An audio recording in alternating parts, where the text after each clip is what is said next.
ठीक है, let's we start values of trigonometric ratios of angle 45 degree. 45 degree की आपको ट्रिग्नोमेट्रिक रेशियोज़ की सारी वैल्यूज़ फाइंड करनी है। इसके लिए आप कंसीडर करेंगे एक triangle, right triangle ABC, angle with angle B is equal to 45 degree and angle C is equal to 90 degree.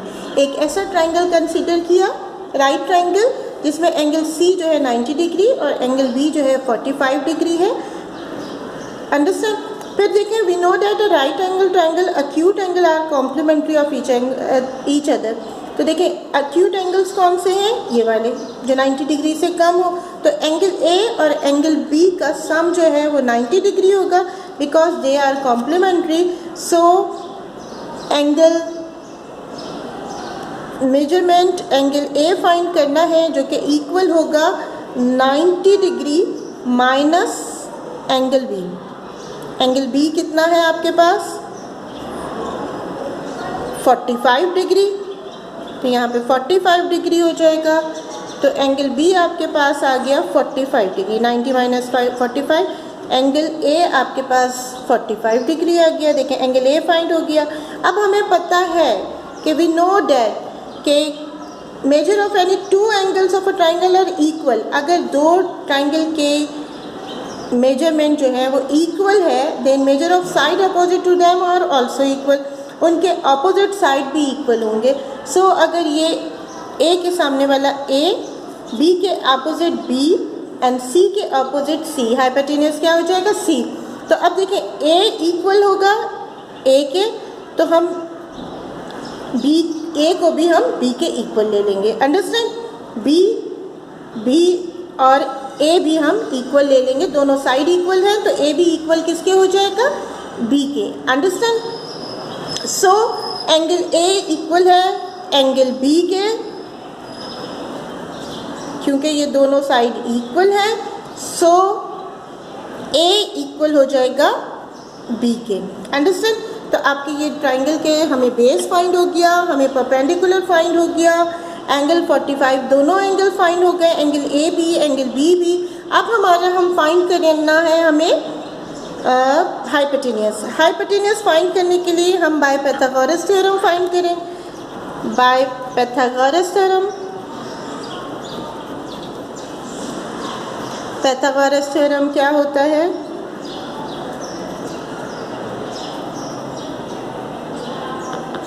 Theorem के हाइपोटेन्यूस स्क्वायर इक्वल होता है base square plus perpendicular square. यही होता है। बेस हमारे पास क्या है? ये होता है hypotenuse square is equal to base square plus perpendicular square. ठीक है, तो बेस आपके पास A है, A का स्क्वायर है, और परपेंडिकुलर क्या है आपके पास? B स्क्वायर है। तो हाइपोटेन्यूस किसके इक्वल हो गया? A अभी आपके पास B स्क्वायर है, B square plus B square. So C square is equal to 2B square. Understand?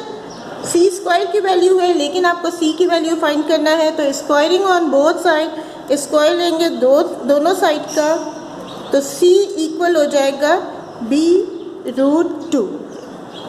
Understand? आपके पास बेस फाइंड हो गया, परपेंडिकुलर फाइंड हो गया, हाइपोटेन्यूस की वैल्यू आपकी B√2 आ गई। अंडरस्टैंड? अब हम फाइंड करेंगे ट्रिग्नोमेट्रिक रेशियोज।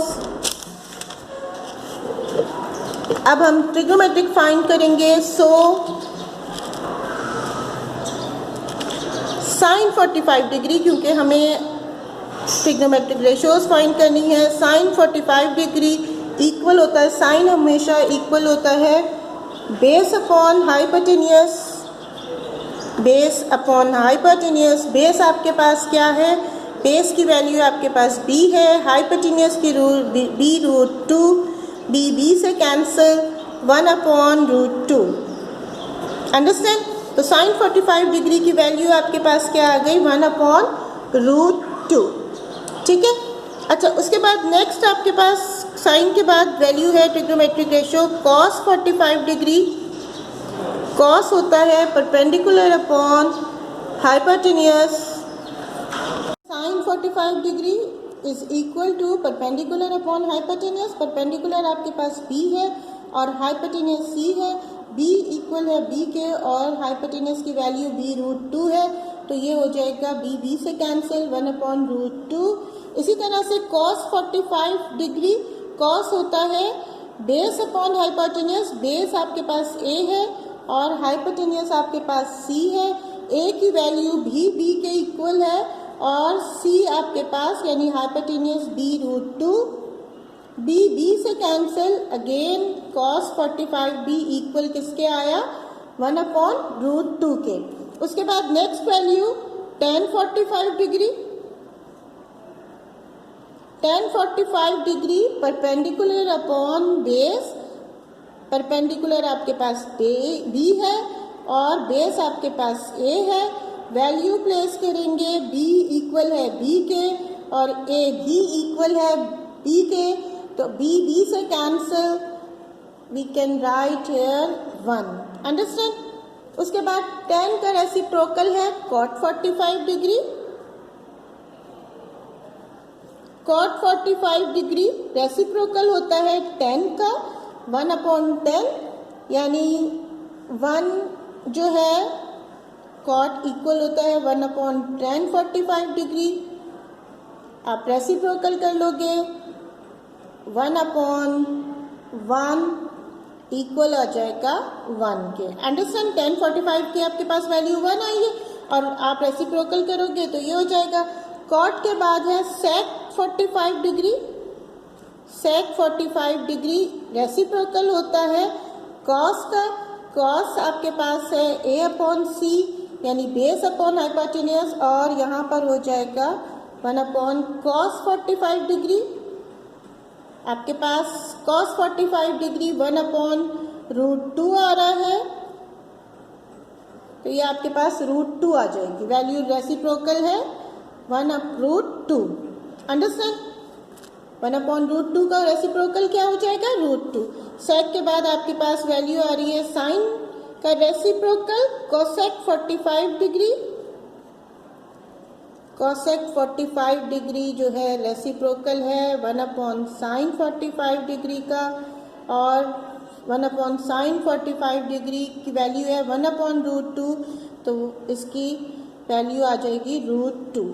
तो आपके पास सारी वैल्यूज आ गई। sin 45 डिग्री की आपके पास वैल्यू आ रही है 1/√2, cos 45 डिग्री की 1/√2, tan 45 डिग्री की 1 और cot 45 डिग्री की भी 1 आ रही है, sec 45 डिग्री की √2 और cosec 45 डिग्री की √2। वैल्यूज आ गई सारी ट्रिग्नोमेट्रिक रेशियोज। अब नेक्स्ट हम 30 डिग्री एंड 60 डिग्री की ट्रिग्नोमेट्रिक रेशियोज फाइंड करेंगे।